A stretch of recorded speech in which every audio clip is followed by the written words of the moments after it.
Voltamos no tempo. É preciso entender quem é Dídia Cardoso, a personagem central dessa história. Dilemar Cardoso Carlos da Silva, conhecida como Dídia. Natural de Parintins, interior do estado, distante 360 quilômetros da capital Manaus, a Ilha da Magia. 32 anos, empresária. Ao lado da família, é dona de uma rede de salões de beleza. Ex-musa do Boi Garantido, do tradicional festival folclórico de sua cidade natal.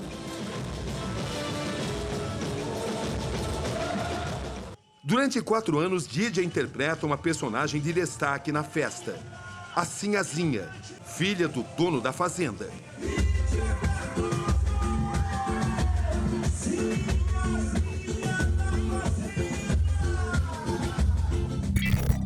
A rotina sempre compartilhada. Treinos. Cuidados com a aparência. Os conteúdos são acompanhados por mais de 100 mil pessoas.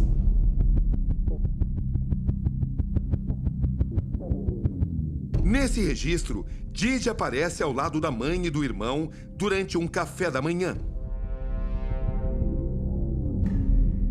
Fotos acompanhadas de declarações de admiração pela mãe.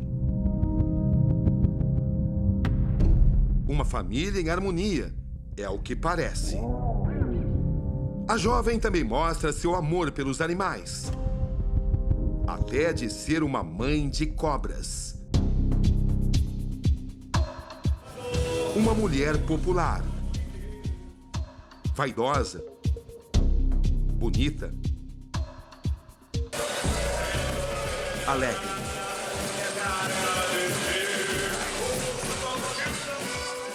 Mas o brilho da musa de Parintins começa a ser ofuscado. 3 meses antes da morte, Dídia revela sua luta contra a depressão. 2 meses depois, parentes procuram a polícia. Informam que Dídia está entorpecida pelo uso de drogas. E também denunciam que a musa está em cárcere privado dentro da própria casa.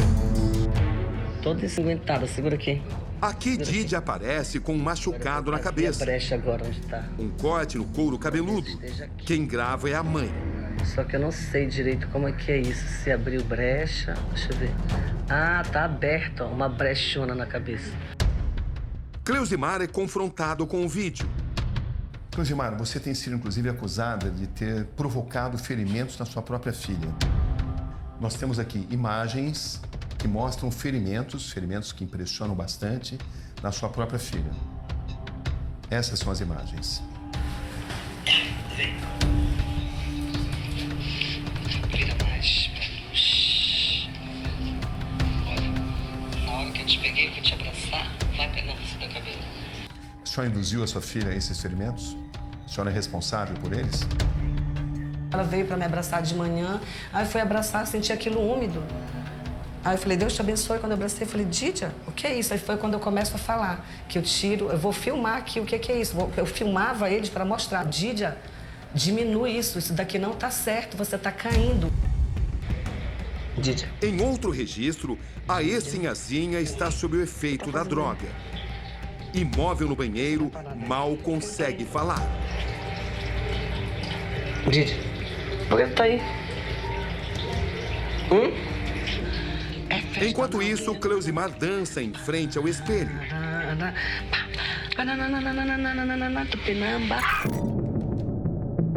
Aquela Dídia sorridente e feliz já não existe mais.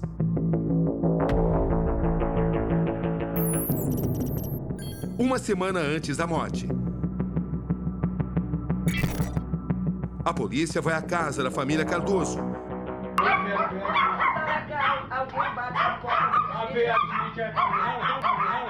Por que vocês entraram desse jeito também? Cadê a autorização pra entrar? Qual é a autorização pra entrar? Eu tenho pra ser privado aqui. Nada acontece. Foi um delegado na minha casa e nem ele conseguiu internar a Dídia, porque nós temos livre-arbítrio. 7 dias depois, o desfecho trágico. A mãe e o irmão teriam algum envolvimento na morte de Dídia? Qual o papel deles? A imagem da sua irmã prestes a morrer, totalmente transfigurada pelo uso de drogas que você usava constantemente, que você, pelas investigações, apresentou à sua família, não te incomoda?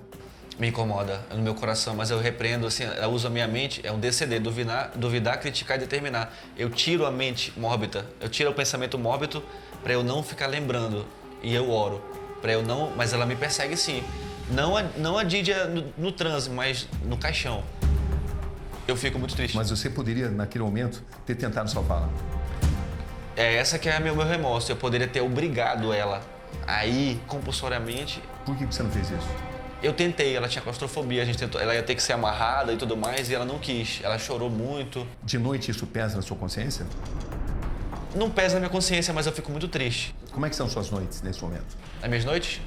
Perfeitas. Eu, na verdade, quando eu fui preso, foi no dia 28, fui preso no dia 30. Então, nesses 2 dias eu não consegui dormir, porque eu estava no lugar que a minha irmã faleceu. Tudo aponta para a mesma direção. A família Cardoso usava cetamina em rituais de uma seita religiosa. Em frente à porta de entrada do quarto onde Dídia Cardoso foi encontrada morta, encontramos esta sala, que era um dos locais usados para a meditação. Primeiro, os integrantes da família e outras pessoas se auto-aplicavam injeções de cetamina. Aí, então, eles se sentavam nessa poltrona e assistiam a esse telão, onde até agora está passando um vídeo de Cartas de Cristo, um livro que os inspirava nessa meditação. Uma meditação sempre alcançada sob efeito de substâncias ilegais. Um esquema criminoso que fornecia e promovia o uso indiscriminado de drogas ilícitas. É o que concluem as investigações. Dídia também fazia parte da prática e também estava no radar da polícia. A senhora sabe do que está sendo acusada? Sim, pelo que consta lá no artigo. Descreva para mim o que a senhora está sendo acusada. Me acusam de muitas coisas, de seita, de coisas horríveis. Você sonhava em liderar um grupo que pudesse influenciar pessoas? Era esse seu sonho? Não, eu via as pessoas e os problemas que elas têm como uma oportunidade de empreender, de ajudar. Então eu vejo as pessoas como um instrumento, mas um instrumento de ajuda. Então eu usava a necessidade delas a meu favor para ganhar dinheiro. Manter uma seita enriquece as pessoas? Não. Você se enriqueceu? Não com seita, eu me enriqueci empreendendo. Que símbolos são esses que você carrega aí? Eu tive uma visão uma vez do dia que a minha irmã ia morrer. Eu tatuei, acho que 1 ano antes. E nesse sonho eu via 28 e eu passeava por cima de um caixão, sem ninguém. Essa foi a mesma cena, inclusive, que a minha irmã passou. Eu tenho também aqui o Pai e Mãe em Vida, que dizem que é da seita. Pai, mãe, vida. Inicialmente a gente pode pensar em algo positivo, mas aí próximo tem uma serpente. Como assim? A serpente, ela não é mal. O que teve na Bíblia... Biblicamente você sabe que é. É um disparate. É inverossímil. Na verdade, a serpente é um animal como qualquer outro. Muitos vão enxergar essas tatuagens suas de outra forma. Você tem consciência disso? Eu acredito com quem tem vendas na mente. Mas como funcionava de fato esse grupo? A senhora é acusada de ser líder de uma seita com práticas incomuns, práticas que potencialmente levaram à morte da sua própria filha. Que me acusaram dessas coisas de seita. Eu sou livre para cultuar o que eu quiser no Brasil. Eu posso cultuar o que eu quiser. A senhora só não está livre para potencialmente ou teoricamente pôr a vida de outras pessoas em risco. Mas eu nunca fiz isso. Eu sempre estive dentro da minha casa fazendo reuniões, porque a Dídia, a última palavra lá em casa era da Dídia. Essa que é a verdade. Como eram suas reuniões? De cabeleireiros. A gente fazia experiências de cabelo. Por que a senhora tem tanta dificuldade em admitir que é líder de uma seita? Por que eu vou falar de seita? Isso não é seita. Como é que funcionava isso que a polícia classifica como seita que vocês mantinham? Eu acredito que não havia uma seita, porque assim, ó, eu vou te falar como é que funcionava todo o processo. A gente usava, é caro cetamina, entendeu? Usar droga, eu calculei quando eu estava preso, eu gastava 40 mil reais por mês. Quem que participava disso? As pessoas vinham nas reuniões, os gerentes, eles olhavam o nosso estilo de vida e falavam, pô, eu quero ficar que nem você. E esse conceito começou a crescer? Esse conceito começou a crescer porque a gente usava a cetamina, tinha um estilo de vida diferente dos demais e as pessoas queriam. Vocês começaram a entrar numa espécie de transe, era uma transe ali. Era um transe. Ele é um transe focado na meditação. Sua mãe era líder, você também? A sua irmã? Não existia um líder, a gente meditava e esperava vir o transcendental. E essas pessoas que começaram a participar também, esse tipo de ritual, esse tipo de comportamento começou a dar dinheiro? Não, a gente sempre ganhou dinheiro empreendendo. A seita é criada por Cleusimar e seus 2 filhos, batizada de Pai, Mãe, Vida. O que é um grupo Pai, Mãe e Vida? As cartas de Cristo. Não é um grupo o qual a senhora lidera? Isso não é o grupo, isso é cartas de Cristo, mente crística. A senhora via a sua própria pessoa, o Ademar e a Dídia, como essas personalidades tão importantes da Bíblia? A Dídia eu nunca consegui ver. É tipo assim, o Ademar eu chegava a falar até por telepatia com ele. A senhora se colocava como quem? Eu tive uma visão. Eu apliquei a cetamina e aí eu estava deitada na minha cama. É como se eu fosse minha mãe nesse momento. Aí passou a morte dela na minha cabeça, assim, um filme da vida dela toda, igual filme. Aí depois eu via a minha mãe caindo, de cara no chão. Aí quando eu saí daquele transe, eu me olhei no espelho e eu estava com uma mancha roxa aqui. E isso a minha mãe também ficou. Vocês falavam de mensagens cristãs, mensagens nobres, e com uso de drogas que destruíam pessoas? Uma grande contradição isso? Eu acredito que a contradição está no excesso. Quando gera um excesso, é prejudicial. E onde você sentiu que você cruzou a fronteira? Eu senti quando eu gastei excessivamente. E quando eu fui preso também eu senti que eu estava fora do padrão. Então eu exagerei porque eu já estava viciado. Dídia, a mãe e Ademar começam o contato com a cetamina há quase 2 anos. Em pouco tempo, se tornam dependentes. Você admite que foi você quem trouxe a cetamina aqui para Manaus para o uso da sua mãe, da sua irmã e de outras pessoas? Não. A cetamina, na verdade, ela é usada desde 2009. Se eu não me engano, nas raves, ela é conhecida como K. Cada um comprava a sua própria cetamina. Descreva exatamente o que a senhora sentia ao usar a cetamina. Eu tinha visões. Mas por que alguém que lidera um grupo de meditação precisa usar uma substância, um medicamento de uso veterinário para Mas animais aonde está de o grande grupo de- porte e que para uso em seres humanos precisa ser especificamente orientada por um profissional? Trata-se de um alucinógeno. Por que a senhora precisava usar uma substância dessa natureza, Cleusimar? Primeiro que eu não sou líder de um grupo. É assim que a senhora tem sido apontada. Ninguém estava na minha casa, não tem prova. Essas pessoas que falam de mim não frequentavam minha casa. Mas por que a senhora precisava para atingir esse estágio de uma substância ilegal? Porque ela curava a depressão, eu pesquisei antes. A senhora é médica? Então como é que a senhora poderia orientar pessoas a usar isso? Eu nunca orientei ninguém a usar. Existem relatos de uso dessas substâncias ilegais, inclusive, com seringas coletivas. É livre-arbítrio. Você vai, se você frequenta minha casa, eu estava lá. Eu nunca fui descassear nada. Quando eu cheguei aqui, as minhas coisas estão expostas para todo mundo usar se quiser usar. Eu nunca esqueci, eu não gosto disso, porque é dando que se recebe. Então eu venho dessa espiritualidade. Eu não gosto de negar nada para ninguém, minhas coisas ficavam lá. Inclusive, às vezes, sumia. A senhora não tem consciência que influenciou pessoas? Não, porque eles não Muitos frequentavam a apontam minha isso. casa. A senhora sabe que muitas pessoas ligadas à senhora foram presas. A senhora se considera responsável pela prisão dessas pessoas?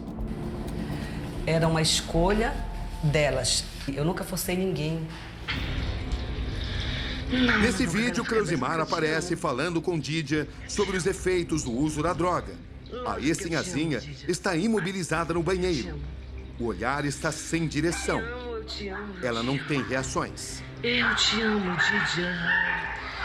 Ela deu 3 seringadas e eu tô filmando ela. Ela tá ganhando poderes. Hã? Faz mal pra ninguém. A mãe celebra o uso da cetamina. Nossa, por que falam mal da cetamina? A cetamina não faz mal pra ninguém, não é, Didia? Não é a cetamina, Didia. A senhora não poderia ter salvo a vida dela? Quem dá a vida e quem tira a vida é Deus. Eu já conversei com muitas pessoas daqui que já levaram baladas, tiros e não morrem. Não é propósito. Nós nascemos para fazer justamente o que fazemos. Então, era uma escolha, uma escolha entre ela e Deus. A Didia, quando ela não estava nesse estado, ela era completamente lúcida, ela sabia o que ela estava fazendo.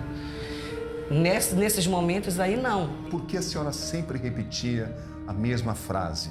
Controle seus poderes. A senhora falava isso inúmeras vezes. Porque quando a gente está, pelo menos quando nós estávamos nesse nível elevado, é como se a gente elevasse uma força física, mental, e tudo que você pensa, tudo que você joga para o universo volta. Então você tem que meditar muito, você tem que ler muito para entender. A senhora não se deu conta que estava navegando águas tortuosas? Como eu falei, nós nascemos para fazer exatamente o que fazemos. O que te faz bem, te faz mal. O mundo, ele está em equilíbrio. Existe o lado do bem, o lado do mal. A senhora tem a sua consciência totalmente tranquila?